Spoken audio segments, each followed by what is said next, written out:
Good morning friends. మొన్న సావర్కర్ మీద కొన్ని విషయాలను మాట్లాడుతూ నేను ఒక వీడియో చేశాను. దాని కింద వచ్చినటువంటి కామెంట్ల పైన ఇంకొక విషయాలు మాట్లాడదామని వీడియో చేస్తున్నా. దాంట్లో అసలు సావర్కర్ మీద నువ్వు అన్నీ రాస్తావు, నువ్వు ఇవన్నీ తప్పులు అబద్ధాలు ఏ చరిత్ర పుస్తకంలో ఉందని చెప్పి మొదట ఒక విషయం అడుగుతున్నారు. ఈ చరిత్ర పుస్తకాలు మొత్తం బ్రిటిష్ గవర్నమెంట్ మెయింటైన్ చేసినటువంటి ఆర్కైవ్స్లలో అన్నిట్లలో సావర్కు సంబంధించినటువంటి విషయాలన్నీ ఉన్నాయి. ఇవే కాకుండా వీటన్నిటిని అధ్యయనం చేసి ఏ లెఫ్టిస్టో లేకపోతే కాంగ్రెస్ వాదో కాదు, అటల్ బిహారీ వాజ్పేయి గారి మంత్రివర్గంలో కేంద్ర మంత్రిగా పనిచేసినటువంటి అరుణ్ శౌరి గారు ఒక పుస్తకం రాశారు. ఏమని? The new icon Savarkar and the facts అనేటువంటి పేరుతోటి అరుణ్ శౌరి గారు పుస్తకం రాశారు.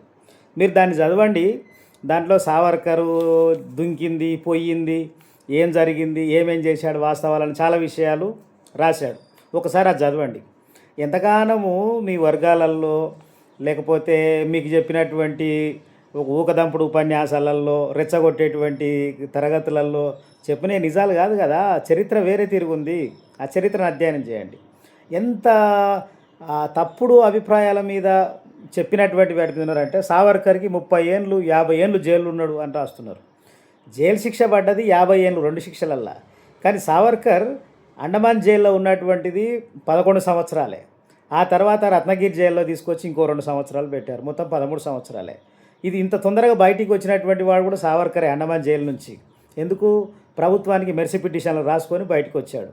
ఇక ఇంకొక మాట ఏమనంటారంటే, నేను హిందూ ద్వేషివి నువ్వు అంటే. సావర్కర్ గురించి మాట్లాడితే హిందూ ద్వేషం ఏముంది? సావర్కర్ నేను అసలు హిందూ అనేటువంటి మాట కానీ ఒక మతం గురించి ఒక్క మాట మాట్లాడలేదు. హిందూ ద్వేషివి అని చెప్పేసి ఇంకొకటి రాశారు. బ్రిటిష్ ప్రభుత్వం వందలు వేల లక్షలాది మంది ఉరిదీశారని రాస్తారు. లక్షలాది మందిని, చాలామందిని, గొప్ప గొప్ప వాళ్ళని ఉరిదీసిన మాట వాస్తవం. బ్రిటిష్ వాళ్ళు అత్యంత నీచంగా, క్రూరంగా. దీంట్లో ఒక ఆయన రాస్తాడు, లక్ష్మీబాయి, ఝాన్సీ లక్ష్మీబాయిని ఉరేసినట్టు, నానాసాహెబ్ను కూడా ఉరేసినట్టు. నానాసాహెబ్ చరిత్ర మీరు తెలుసుకోండి. నానాసాహెబు ఆయన చేసిన ఘనకార్యాల వల్ల తాంతియా తోపే లాంటి వాళ్ళు చనిపోయారు. అనంతర కాలంలో ఆయన దేశం వదిలిపెట్టి నేపాల్ పారిపోయాడు. నానాసాహెబ్ చరిత్ర మీరు తెలుసుకోండి. ఝాన్సీ లక్ష్మీబాయి చనిపోతే ఆమె అంత్యక్రియలు ఎవరు చేసారో కూడా మీరు తెలుసుకోండి. మీకు చరిత్ర చదివేటువంటి అలవాటు లేదు, పాడు లేదు. ఉత్తుత్తగానే అన్ని మాటలు మాట్లాడతారు. ఇక పోతే ఏమంటారు? గాంధీ వల్ల నెహ్రూ వల్లనే స్వతంత్రం వచ్చిందా అనేటువంటి మాట మాట్లాడతారు. నేను గాంధీ వల్ల నెహ్రూ వల్లనే స్వతంత్రం రాలేదు. ఈ దేశ ప్రజలందరి వల్ల స్వతంత్రం వచ్చింది. ఈ దేశంలో స్వతంత్రోద్యమంలో అనేకమైనటువంటి వాగులు కలిస్తేనే ఒక నది, అనేక నదులు కలిస్తేనే ఒక సముద్రం అయినట్టుగా ఈ భారతదేశ స్వతంత్రోద్యమంలో అనేక పాయలు ఉన్నాయి. సుభాష్ చంద్రబోస్ గారి నాయకత్వంలో జరిగినటువంటిది ఉన్నది, గాంధీ నాయకత్వాన జరిగినటువంటిది, భగత్ సింగ్ నాయకత్వాన జరిగినటువంటిది ఉన్నది. ఈ దేశంలో అణగారిన వర్గాల కోసం బాబాసాహెబ్ అంబేద్కర్ మార్గాన నడిచినటువంటివి ఉన్నాయి. అనేక పాయలు కలిసి స్వతంత్రోద్యమం. కానీ వీటన్నింటిలోకి వెళ్ళా గాంధీ యొక్క పాత్ర ఎట్లా భిన్నమైందనంటే, గాంధీ లేకముందు కూడా భారతదేశ స్వతంత్రోద్యమంలో చాలామంది నాయకులు ఉన్నారు.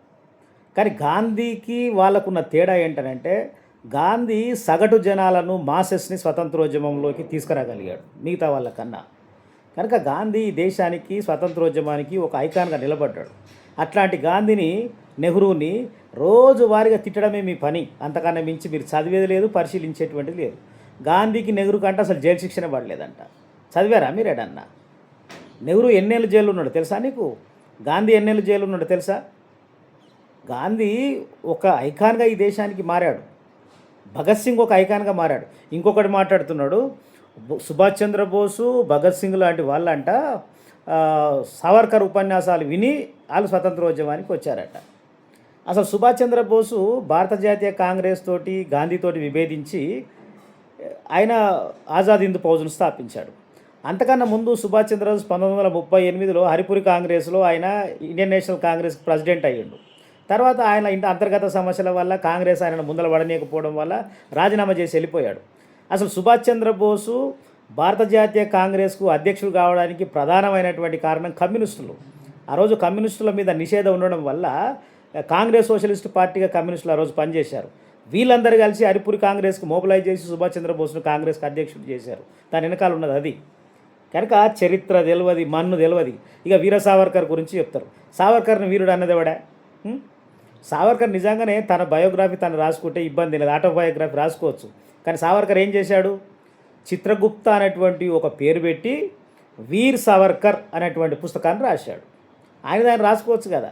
ఆయననే వీర్ అనేటువంటి బిరుదును తగిలించుకొని వీర్ సావర్కర్ అని చెప్పి రాసుకున్నది సావర్కర్. అదే దాన్ని రాసుకోవచ్చు కదా. చిత్రగుప్త పేరుతో ఇట్లాంటి ఒక ఆథరే లేడు. ఇట్లాంటి ఘనకార్యాలు చాలా ఉన్నాయి చరిత్రలో, ఇంకా చాలా ఉన్నాయి. ఇంకా ఆర్ఎస్ఎస్ గురించి లేనిపోనివి, చరిత్రలో భగత్ సింగ్ వీళ్ళందరినీ కలిసినట్టు ఇటువంటి తప్పులు తడకలు ఇవన్నీ ఉన్నాయి. కనుక ముందు మీరు మీ బీజేపీ ప్రభుత్వంలో మినిస్టర్గా పనిచేసినటువంటి అరుణ్ శౌరి గారు రాసినటువంటి సావర్కర్ అండ్ ద ఫ్యాక్ట్స్ అనేటువంటి పుస్తకాన్ని చదవండి. చదివిన తర్వాత మీరు వ్యాఖ్యానించండి. ఏది చెప్తే అది బుర్రలకు ఎక్కించుకొని అదే వాస్తవాలు అనొద్దు. ఒకటి చెప్పిన తర్వాత దాన్ని తరికించాలి, దాంట్లో వాస్తవం ఏదో గమనించాలి, వాస్తవాన్ని దాటి ఉన్న సత్యాన్ని కూడా గమనించాలి. కనుక సావర్కర్ యొక్క చరిత్ర అనేటువంటిది ఏనాడైనా బ్రిటిష్ వాళ్ళ ఏజెంట్గానే పనిచేసిండు. కొంతమందిని రెచ్చగొట్టి వాళ్ళ ప్రాణాలు పోవడానికి కారణం అయ్యిండు. ఆ మాటకు వస్తే సావర్కరు ఏఎంటీ జాక్సన్ని మర్డర్ చేయించడానికి కారణం ఏందో తెలుసా? సావర్కర్ వాళ్ళ అన్న గోపాల్ సావర్కర్, గణేష్ సావర్కర్, ఆయన పేరేం గోపాలో గణేష్ సావర్కర్, ఆయనకి తీవ్రమైనటువంటి శిక్ష ఏఎంటీ జాక్సన్ వేసిండు అని చెప్పి దాని కక్షగట్టి ఏఎం జాక్సన్ని మర్డర్ చేయించడానికే అనంత లక్ష్మణ్ని రెచ్చగొట్టింది సావర్కర్. చరిత్ర భిన్నమైంది. చరిత్రను మనం మార్చలేము. చరిత్రలో లిఖితమైనటువంటిది నిజాలు. గమనించండి. Thank you.